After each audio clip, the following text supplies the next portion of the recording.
What's up, guys? Chris Marvel Buff Nerd here. I just watched the Snyder Cut of Justice League, Zack Snyder's Justice League on HBO Max, and it was amazing. So yeah, hit the like and subscribe button, hit the notification bell here on the channel real quick if you like my setup, if you like how I do things. You're welcome to follow me on Twitch, Twitter, Instagram, Patreon, Snapchat at Marvel Buff Nerd.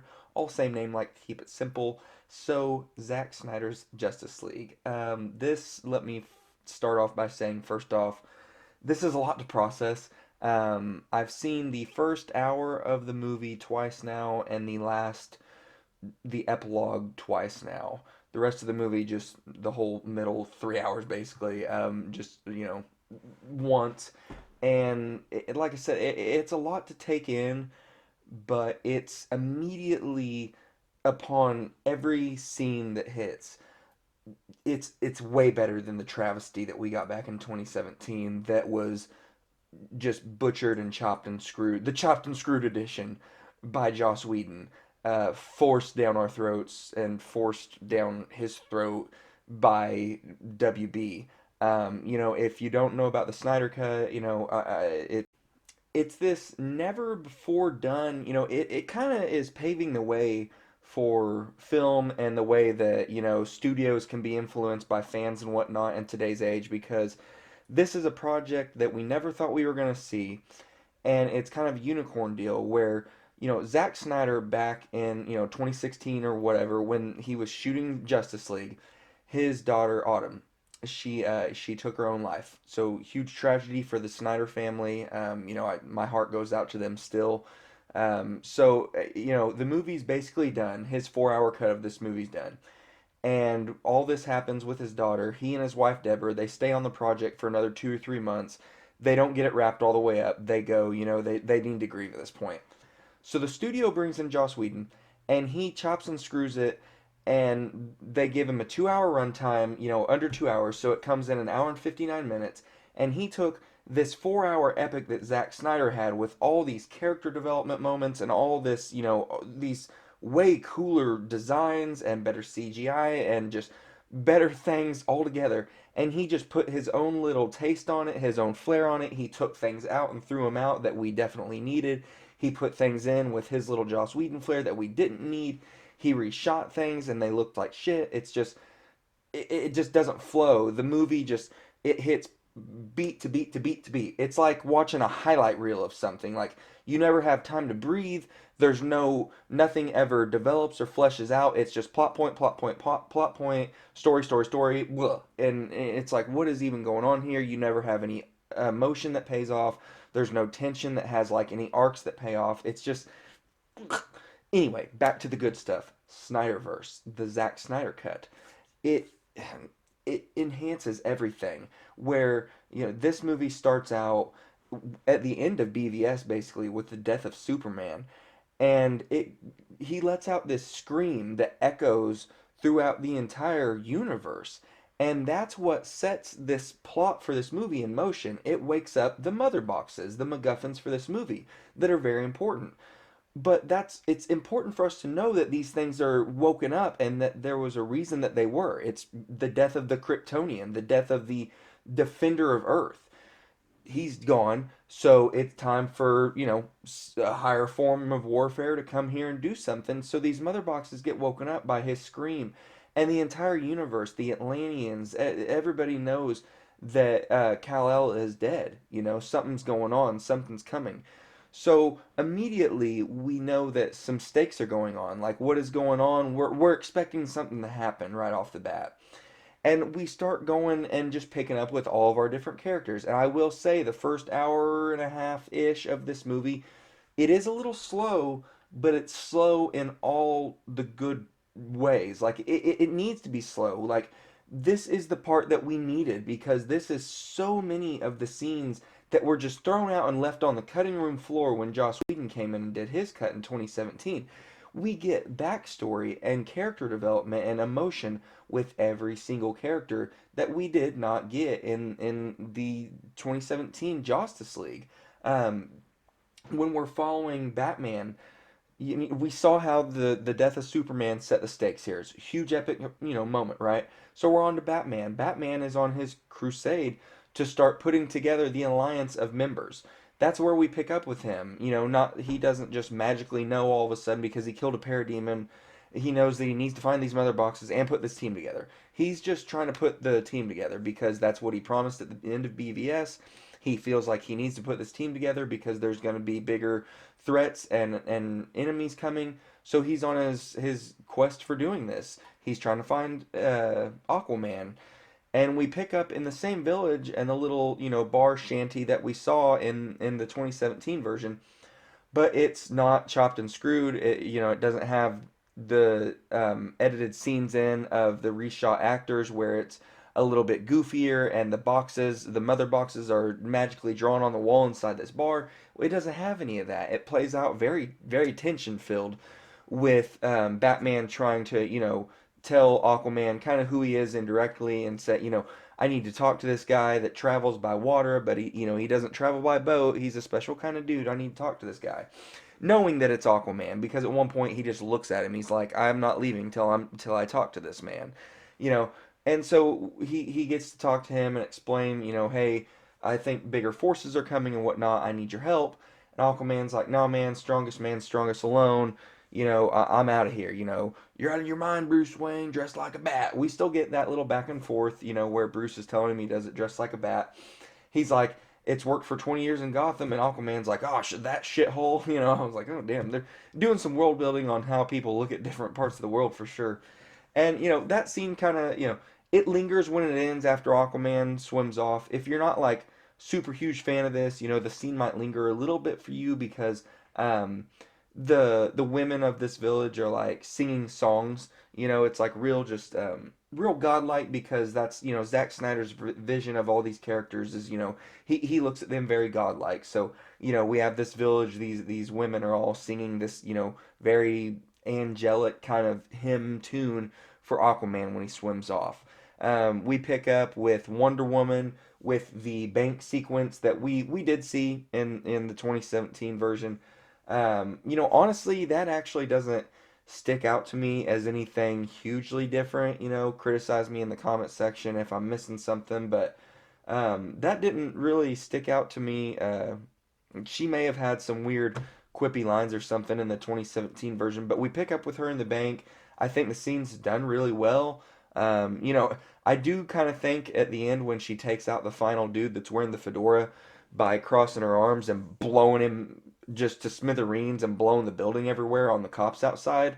I looked at my buddy that was watching the movie with me, and he's a Snyder fan. He loves this stuff, and we were both like, "Shit, that might have been a little bit of overkill, but whatever." But we get more backstory with Wonder Woman. We get scenes with her that we did not get at all in 2017, with her going to the temple that they set on fire, or whatnot, and she actually finds all these ancient paintings and writings on the wall that tell the history of who Darkseid is.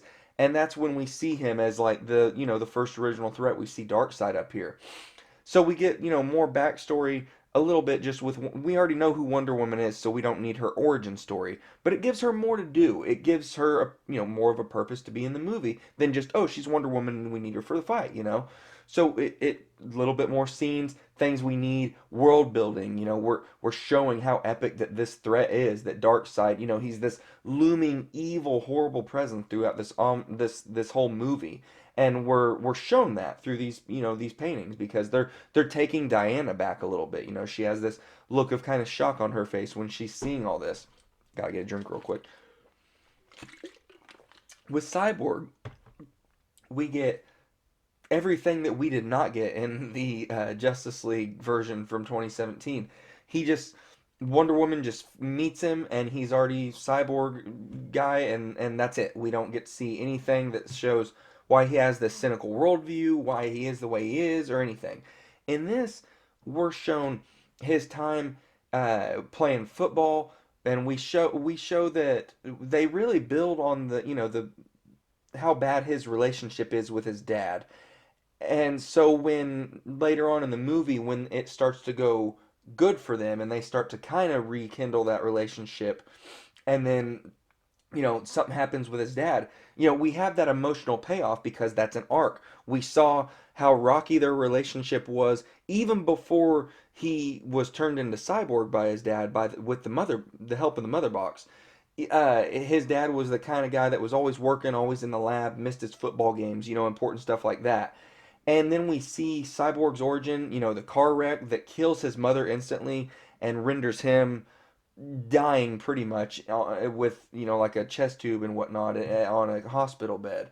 Really heartbreaking scene. The wreck startled the shit out of me. I've been in a pretty rough wreck um, last year, so the wreck scared the shit out of me. I was, whoa, my God, whoa! It just got me.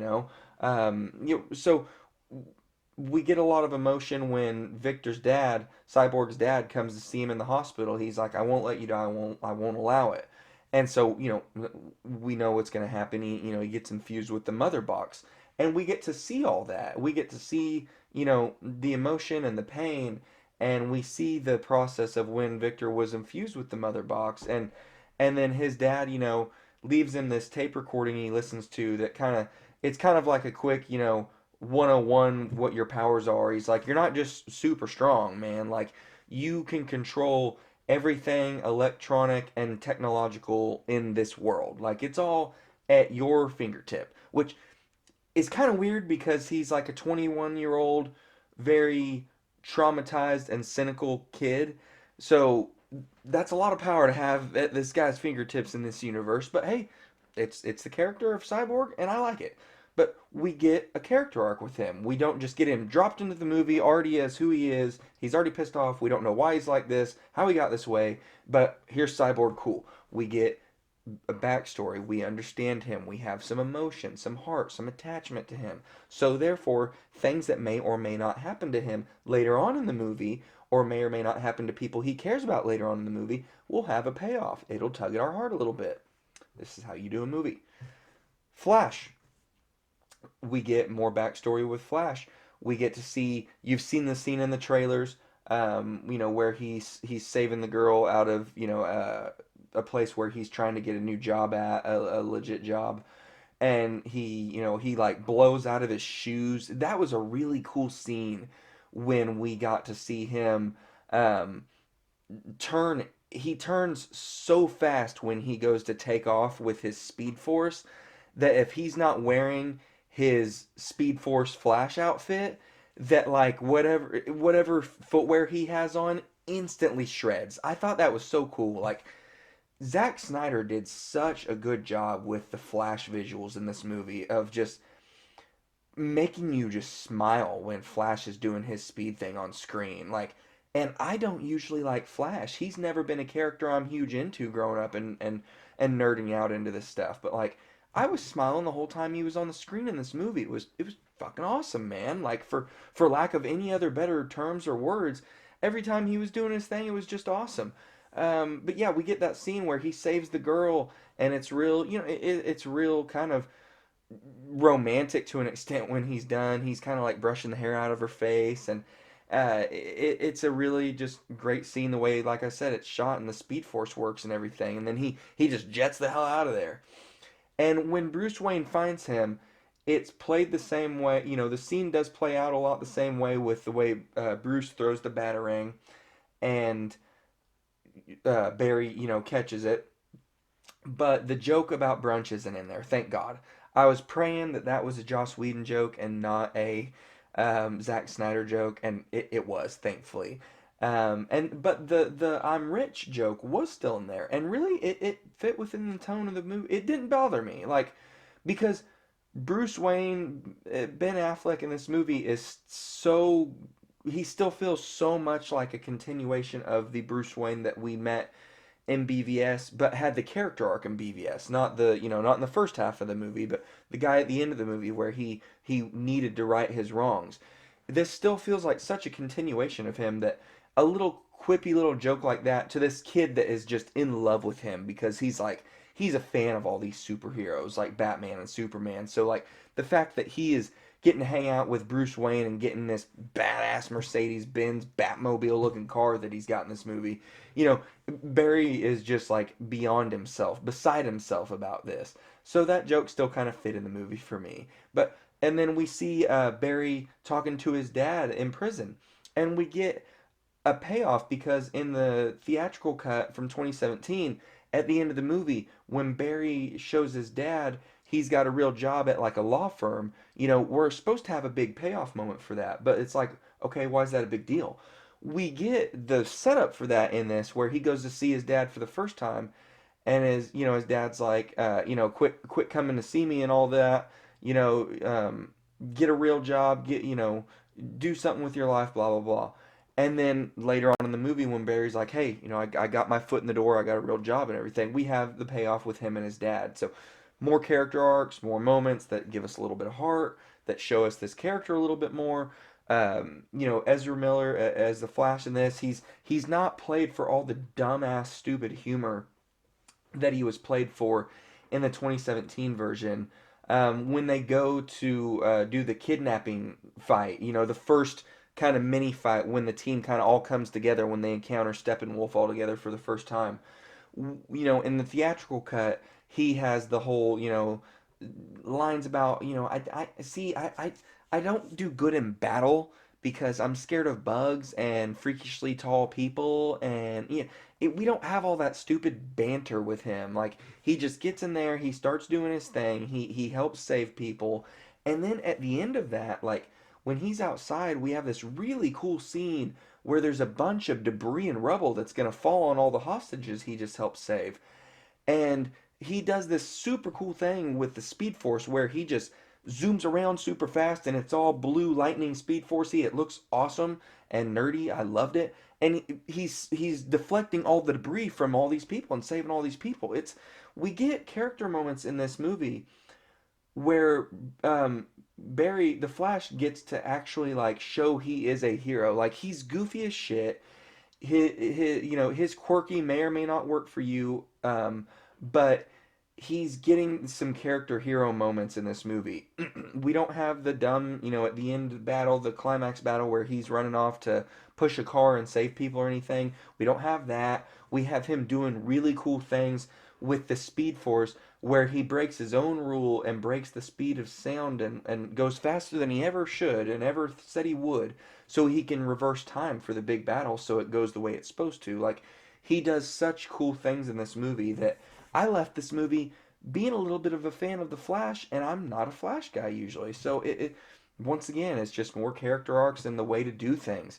With Aquaman, this we've seen his movie, so we've seen his origin story, if you will, but this movie does a lot for him to lead him into his origin story, into his movie, especially literally at the end of the movie with the epilogue when they're sending everybody off on their happy merry way. He says, I'm gonna go see my father, my man. He's gonna go see his dad, which is gonna lead us into the Aquaman movie. So we didn't get a ton more with him, but anytime Jason Momoa is on screen, it's a win for me. And I love the middle fight scene with Steppenwolf when he comes in and he does his thing with his trident where he's holding the water back. I like his edgy take. I always have. From the time I knew Jason Momoa was cast as Aquaman, I was on board for this. I was in the boat. For him as this. So everything for him was even better. We did get a scene with him with Willem Dafoe actually, where Willem Dafoe is telling him like, hey, you may not want it, but your true calling, your fate, you're gonna end up like it's the ruler of Atlantis. You're supposed to be the king. The people are counting on you. And he's still in the stage of denying. He's like, your people, not my people. It's not my fucking responsibility, I'm gonna go get drunk and get in the water, my man. And just love that line from the first movie. It's hilarious, just out of nowhere. Anyway, but yeah, we get Willem Dafoe in here, telling him what he's supposed to do, the man he's supposed to turn into. So we do get some character seeds in there. This, like I said, this is a lot of movie to break down, so I'm trying to remember everything and give each character's beats as much as I can here as I'm going through. Um, that gets us through everybody in the league. Now we can get back to Superman with the resurrection scene. The resurrection scene is done way better in this because it feels organic the way it comes up. Like they're talking about the mother box and they're talking about like, it doesn't look in things of of terms as just dead or alive. Like it looks in things as terms of like matter that it can recreate or make anew. So it's like there's an analogy of like, it can take the ashes from a burnt down house and rebuild it into the house again. I think it's something like that that hits home. And so there's a point in time where they're all talking about what the mother box can do and how it can rewrite things and alter things and beings and whatnot. And it gets to a point where Barry's the Flash. He's just like, so who's gonna say it because we're all thinking it. This thing could bring back Superman maybe. And so it just feels more organic because we have a several minute setup of what this box can do that leads, obviously everybody's going to start thinking like, oh, okay, so, we need this hero back to help us save the world. It leads into that and it's done really well. And then the moment that they're about to resurrect him, Cyborg actually has this apocalyptic vision where like Wonder Woman is dead and Darkseid's taken over the earth and like things are not going good. And so right as they're about to do this, he's like, "No."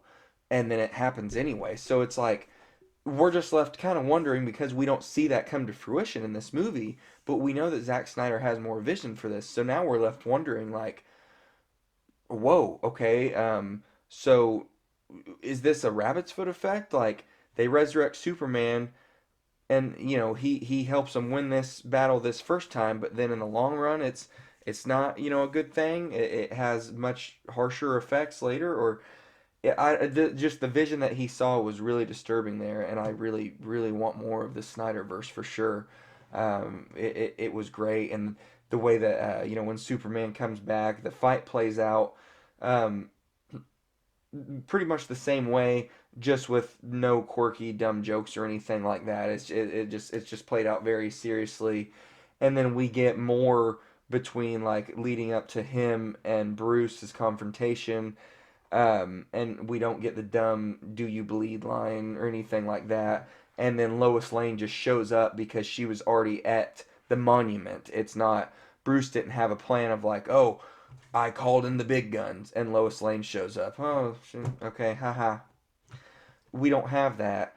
It's just she was already there because she comes every day, which is established earlier in the movie. She shows up every day to grieve and mourn Clark's death at the monument, even though it's still blown to smithereens. His head's still like laying on the steps, basically. She shows up every day, so she's already there when this is going down. So then she walks around when he's about to kill Bruce, pretty much, and she saves the day. She kind of disarms Clark, and they zoom off back to Smallville, Kansas, back to the farm. There's a cool moment in here where Batman deflects two blasts from Clark's heat vision, and it's because earlier in the movie we see Alfred, who I forgot to talk about until just now. There's so much here to talk about. Alfred, played by Jeremy Irons in this movie, or in both iterations of this movie, but in this movie he gets so much more to do.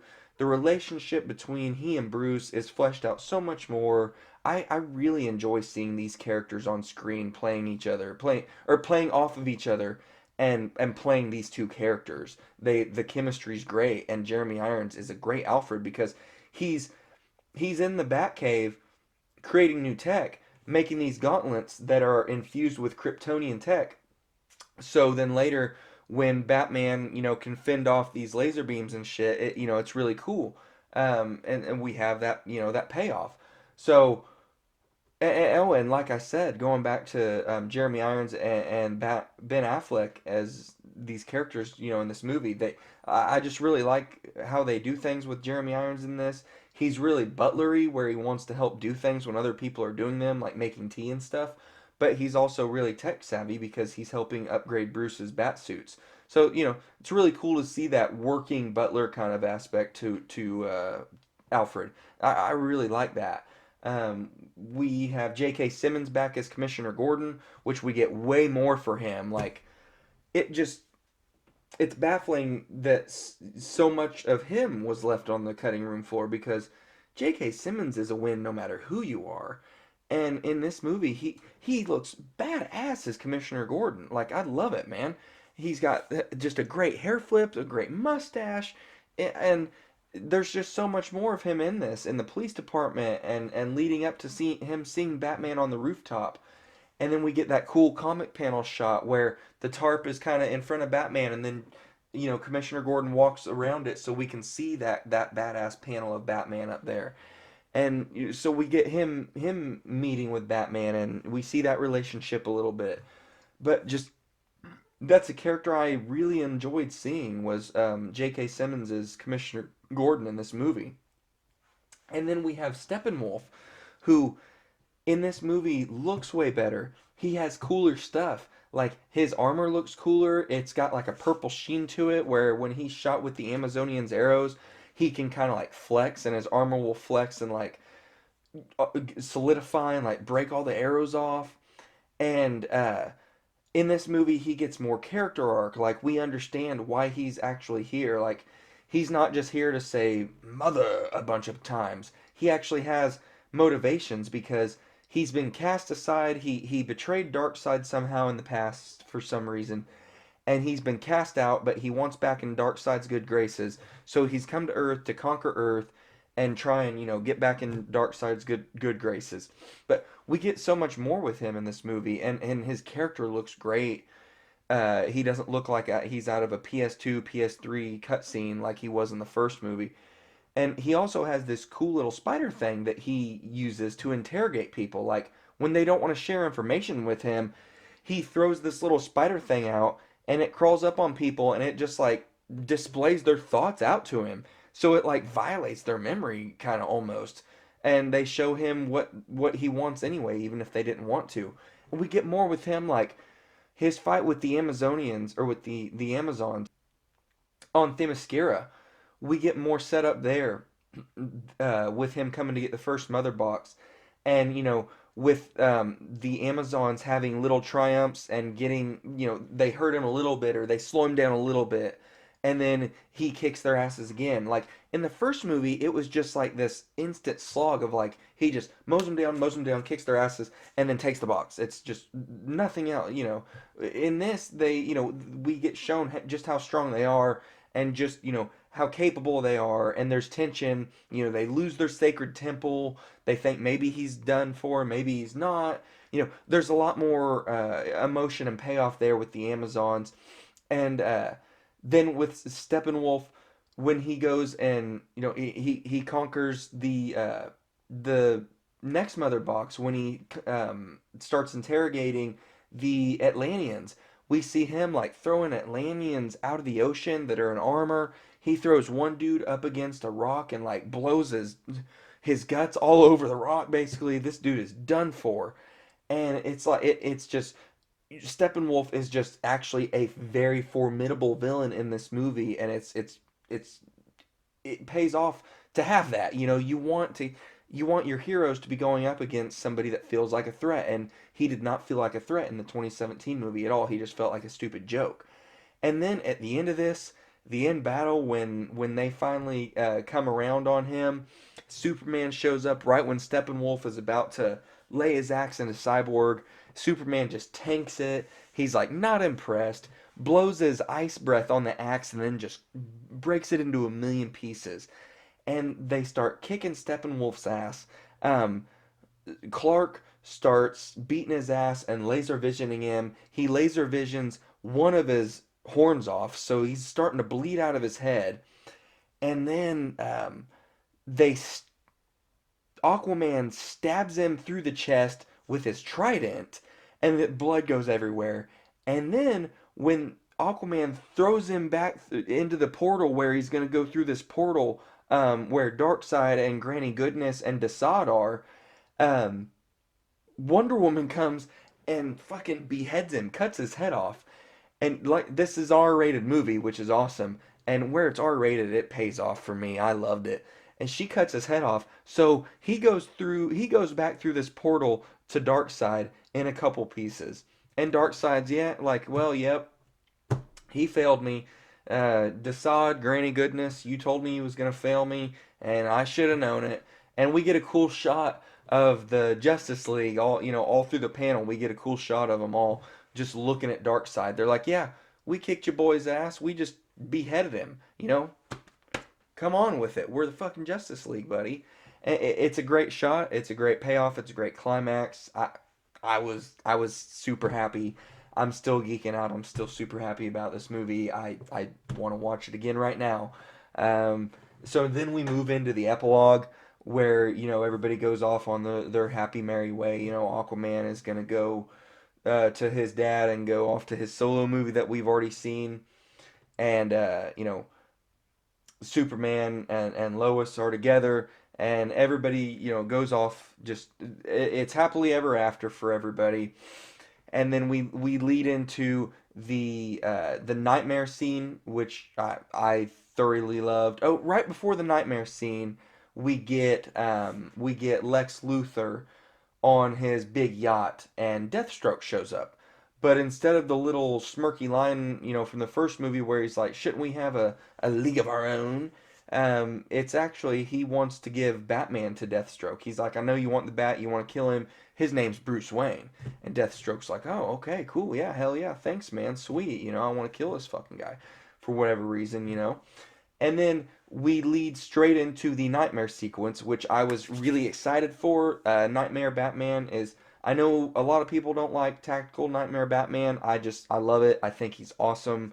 I I want to be Nightmare Tactical Batman. I want it. I want to be him. He is badass to the ultimate. So we get the nightmare scene, and this was clearly recently shot because it is evident at this point in the movie that Ben Affleck is not the same stature and mass and bulk that he was a few years ago back for the Batman role when he was actually actively portraying him and staying in the gym and staying jacked and juicy and doing all these cool badass workouts. I actually just did his Batman workout this week and it kicked my ass. It was really fun, but I'm going to keep doing it probably once a week. It was a good time. Anyway, we see him in the bat suit and whatnot. You can tell the cowl is it's noticeably a little loose around his cheekbones and his nose, which, doesn't bother me because in the continuity,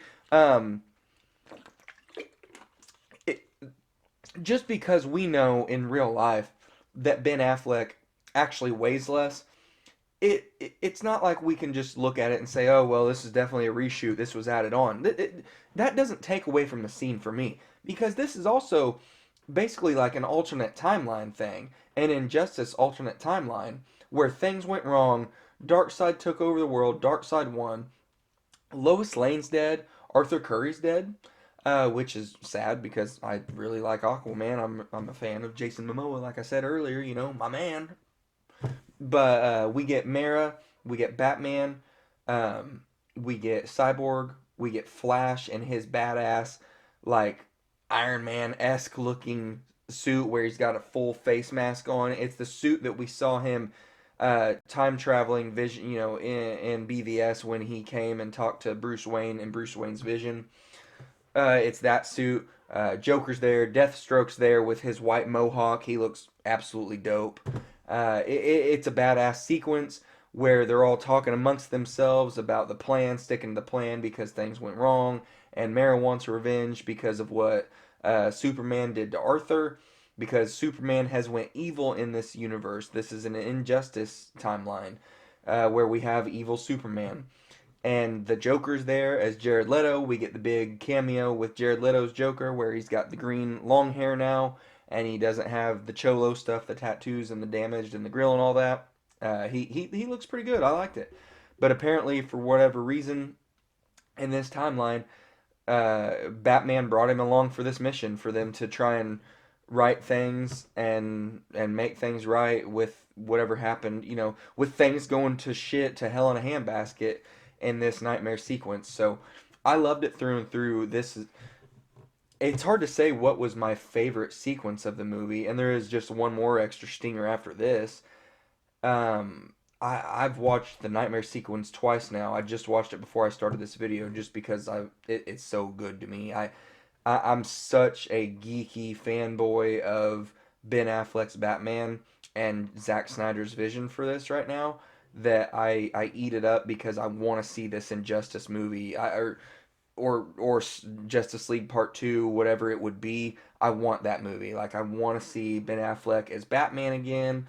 I want to see that Nightmare sequence or a Nightmare Vision movie where it has gone to hell in a handbasket, or even a couple alternate timelines. Maybe it's not all just the Nightmare one, but it's a couple alternate timelines where things went wrong and Darkseid won. So I really loved this through and through. We got some cool back and forth between him and Joker. But Batman does drop the F bomb. He tells Joker, he says, "Make no mistake, I will fucking kill you," which was awesome. Because Joker was saying some very, very mean things to him that were very provocative as far as getting under Bruce's skin. So he deserved everything Bruce was saying to him.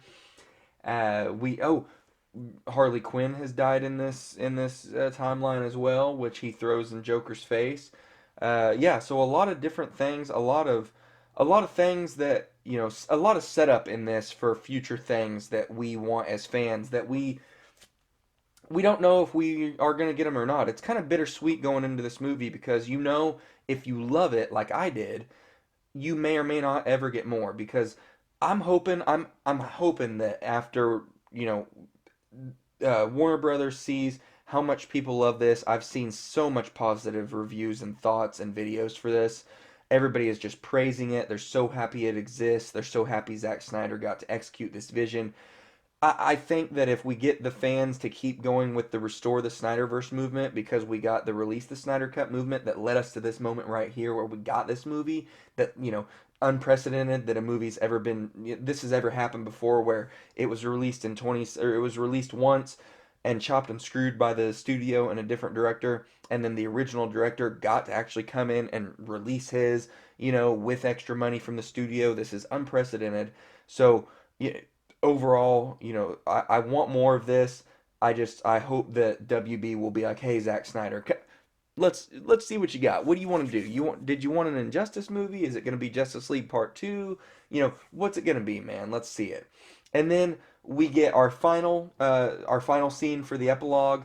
We get Bruce Wayne waking up from the nightmare sequence. Um, and it's still, this was, like I said, these last two scenes were very, very recent because Ben Affleck is definitely about, man, I don't know, 30, 40 pounds lighter. Probably 30 at least, I would say. It's noticeable. It's like Zack Snyder was like, "Hey, man, when you're walking around and you're not in the bat suit in this scene, just kind of walk around like you got as much shoulders and chest and arms as you did a couple years ago." So I don't want to say that they're shooting around it because he's just wearing a t-shirt, so you can see that he's just not as big as he was. He just doesn't have the size and everything. But Ben Affleck's a tall guy and he's got a good frame on him, so he's still intimidating enough. I almost looked at it as like Christian Bale in The Dark Knight Rises. Christian Bale did have more muscle mass for sure compared to Ben Affleck right now in this scene and currently probably. But I kind of looked at it that way as like, the first big bad is gone. He's kind of relaxing a little bit. He got his team together. He kicked a bunch of ass. He's kind of having some solitude now in this cool little lakeside house that he's got built. So I kind of looked at it that way, like this is his relaxation where he's kind of getting to have a moment of peace. He was fighting crime as Batman in Gotham for 20 years before all this shit happened, where he had to save the world or help save the world. So I was like, it's cool. He's not staying in the gym as much. No big deal. Whatever. It works for the character. Say that it's time to suit up again and he needs to kick some ass. He can go. He can throw on the toughest, biggest, baddest suit he's got and still come in with some gadgets, and he still knows how to fight and whatnot, so he can still hold his own and do what he needs to do when the time comes.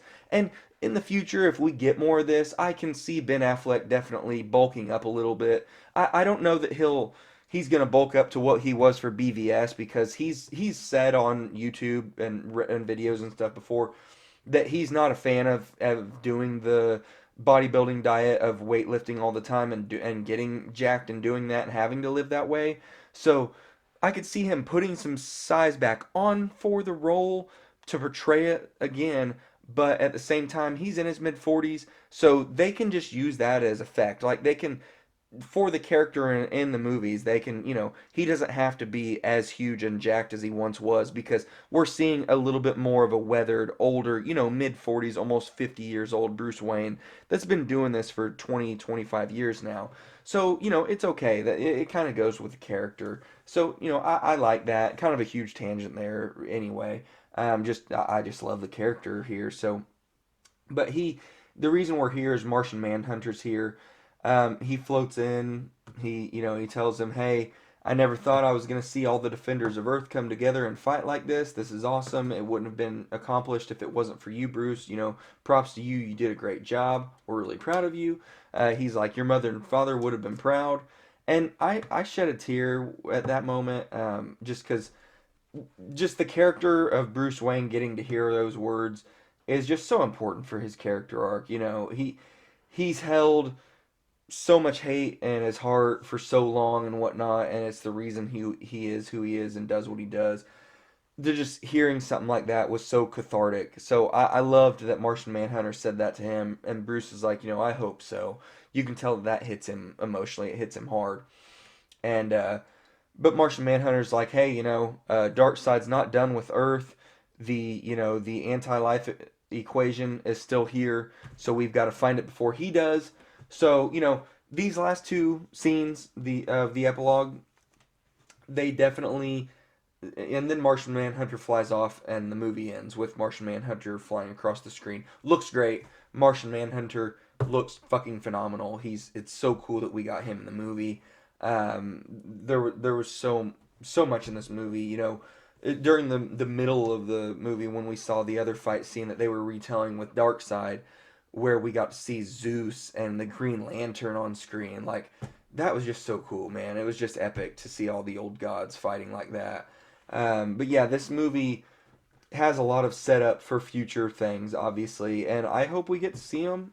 It did what it was supposed to do for me. I loved it through and through. You know, I'm for sure when I rewatch it, I'm for sure gonna rewatch the last 3 hours. I don't always need to see the first hour because I'm very familiar with the characters. I've already seen it twice now, and it's a little bit slower. Sometimes I'm in the mood just to hop into the action. So I can see myself sometimes just starting it, putting it on the background when I'm, working out and doing video editing or detailing. Because, whatever, that's good 4 hours of just good background motivation, kind of white noise, white video, if you will. So it's definitely a movie I'm gonna put on multiple times. I'm gonna rewatch the shit out of this. I want to own it on physical 4K. I hope we do get a physical release of it sometime. Just because it's a movie I want to add to my physical collection that's on my wall over there. So yeah, overall, Zack Snyder's Justice League. You know, I I can't say enough good things. I want more.